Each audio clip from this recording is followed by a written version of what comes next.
Hello students, this is Meenu, your English teacher from Happy Cambridge School. Let's continue our lesson 4. Maggie returned to the earth. Maggie was more or less a laboratory specimen created in their lab from fertilized egg. It was something that the world had been seen in science fiction movies. Maggie spent 13 years of her life locked up in the lab before she was sent away to outer space to carry out their project. In the 13 years she spent in their underground top secret laboratory, they never took her out to show her the world.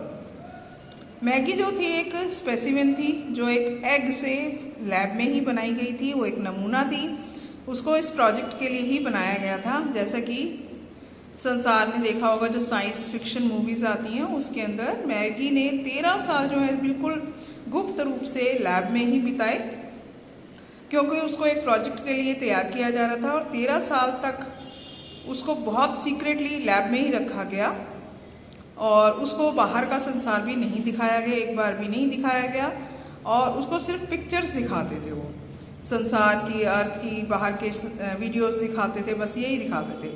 और वो उस अपने free time में क्या करती थी, उसको training दी जाती थी और टीवी देखती थी। वो कुछ सिलेक्टेड चैनल्स ही उसको देखने को मिलते थे, सारे चैनल्स नहीं देख पाती थी वो, और उसको जो वो चाहते थे कि वो देखे बस वही देखती थी और इसीलिए वो कोई क्वेश्चन भी नहीं करती थी और वो अपने पेरेंट्स के बारे में और किस तरह के भी कोई क्वेश्चंस नहीं करती थी।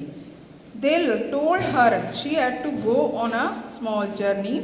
When she came back, they would take her to the places she had seen on TV. तो उसे कहा जाता था कि जब वो इस जर्नी से वापस आएगी यात्रा से, तो जब जो कुछ भी उसने टीवी में देखा सब कुछ उसको वहाँ ले जाया जाएगा। मैगी काफ़ी ओबीडियंट थी, आज्ञाकारी थी, वो बहुत प्यार करती थी जॉन जो एक साइंटिस्ट था, उन 12 साइंटिस्ट में से एक था, वो उसको बहुत प्यार करता था, जो कुछ भी जॉन कहता था वो करती थी। बाय द एज ऑफ 13, जब वो 13 साल की हो गई तो ये प्रोजेक्ट लॉन्च हुआ। एक साल में 1 year लेटर, एक साल बाद she boarded the spacecraft वनीला अनून। वनीला नाम का जो स्पेस क्राफ्ट था उस पर ये इसे भेजा गया, इसने यात्रा करने के लिए इसे वहाँ भेजा गया, चढ़ाया गया। To their surprise, the scientists found the girl to be strong and confident instead of being apprehensive. आप देखिए कि साइंटिस्ट को इस बात से हैरानी हो रही थी कि गर्ल इतनी स्ट्रांग थी, इतनी हिम्मत वाली थी, वो बिना डर के कॉन्फिडेंटली इस प्रोजेक्ट के लिए, इस यात्रा के लिए गई। They were very happy for that, इस चीज़ के लिए बहुत खुश थे वो। 13 years उन्होंने ट्रेनिंग दी, 13 years में उसको ये सब बताया गया कि अब वो मतलब जो 13 years की उनकी मेहनत थी वो मतलब फल देने वाली थी, मतलब उनसे उनको परिणाम मिलने वाला था। और दूसरी तरफ जो पुअर गर्ल यानी कि मैगी, उसको पता भी नहीं था वो जिस जर्नी पर जा रही है, छोटी सी जर्नी पर जा रही है, यात्रा पर, कि जब वो वापस आएगी और वो यही सोच रही है कि उसको सभी ब्यूटीफुल प्लेसेस पर ले जाया जाएगा जो कि उसने सिर्फ टीवी पे देखे हैं, ठीक है, उसने कभी भी नहीं देखा। When the space craft finally took off, और जब वो स्पेस क्राफ्ट चल पड़ा तो सक्सेसफुली वहाँ से लैंड टेक ऑफ कर गया और सर्दियों की रात थी और सभी साइंटिस्ट ने बहुत खुश हुए वो और सेलिब्रेट किया। उन्हें पता था कि उन्होंने कुछ अद्भुत किया है, यूनिक मीन्स अद्भुत, और जो है संसार को ये जल्दी ही पता चल जाएगा। दे वुड बिकम सेलिब्रिटीज़, और वो फिर उस समय में एक सेलिब्रिटीज़ मतलब एक जाने माने जो प्रभावशाली व्यक्ति बन जाएंगे और पैसा तो बरसने लगेगा। इट मीन्स कि पैसा बहुत ज़्यादा उनके पास आ जाएगा अगर ये सक्सेसफुल पूरी तरह से हो जाते हैं तो। 1 of the 12 साइंटिस्ट, उनमें 12 साइंटिस्ट में से एक जो था जो इस खुशी का हिस्सेदार नहीं बन पा रहा था, वो था जॉन जो था वो cried the night as Maggie left. तो वो थोड़ा रोया। क्यों? क्योंकि जब मैगी गई, क्यों? उसने कोई भी जॉय में, मतलब खुशी में उनका साथ नहीं दिया और ना ही सेलिब्रेट किया अपने फ्रेंड्स की तरह, क्योंकि वो मैगी को अपनी बेटी की तरह प्यार करता था।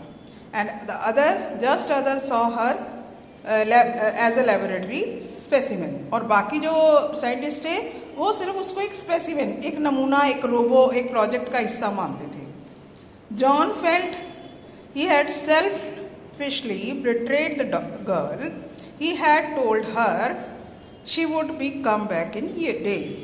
जॉन को लगा कि उसने अपना स्वार्थ दिखाते हुए उस छोटी सी बच्ची को धोखा दिया है कि वो कुछ ही दिनों में वापस आ जाएगी।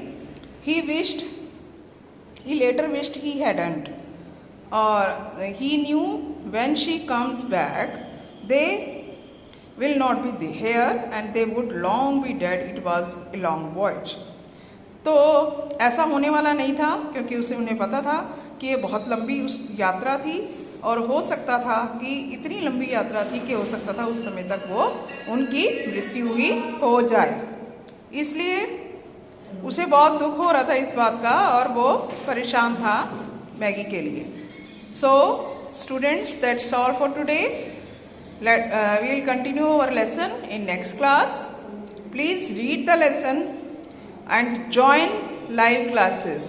लाइव क्लासेस में आपको बहुत अच्छे से समझ में आएगा। लाइव क्लासेस में जुड़िए, लाइव क्लासेस ज़्यादा से ज़्यादा अटेंड कीजिए, नहीं तो आपकी अटेंडेंस शॉर्ट हो जाएगी और आपको मार्क्स भी नहीं मिलेंगे और आप फिर एग्ज़ाम नहीं दे पाओगे। Thank you.